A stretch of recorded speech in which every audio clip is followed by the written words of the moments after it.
ಆಸ್ಟ್ರೇಲಿಯಾದ ಪರ್ತ್ನಲ್ಲಿ ಆರಂಭಗೊಂಡಿರುವ border Gavaskar cricket test ಸರಣಿಯ ಮೊದಲ ಪಂದ್ಯದ ದಿನದಾಟ ಮುಗಿದಾಗ ಆಸ್ಟ್ರೇಲಿಯಾ ತನ್ನ ಮೊದಲ ಇನ್ನಿಂಗ್ಸ್ನಲ್ಲಿ 7 ವಿಕೆಟ್ ನಷ್ಟಕ್ಕೆ 67 ರನ್ ಗಳಿಸಿದ್ದು ಈ ಮೂಲಕ ಇನ್ನೂ 83 ರನ್ ಹಿನ್ನಡೆಯಲ್ಲಿದೆ.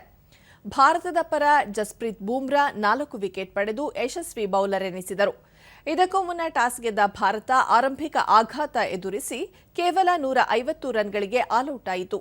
ಆರಂಭಿಕ ಆಟಗಾರ ಯಶಸ್ವಿ ಜೈಸ್ವಾಲ್ ಮತ್ತು ದೇವದತ್ ಪಡಿಕ್ಕಲ್ ಶೂನ್ಯಕ್ಕೆ ಔಟ್ ಆದರೆ 26 ರನ್ ಗಳಿಸಿದ ಕೆಎಲ್ ರಾಹುಲ್, 5 ರನ್ ಗಳಿಸಿದ ವಿರಾಟ್ ಕೊಹ್ಲಿ ಮತ್ತು Dhruv Jurel 11 run, Washington Sundar 4 run ಗಳಿಸಿ ತಮ್ಮ ವಿಕೆಟ್ ಒಪ್ಪಿಸಿದರು.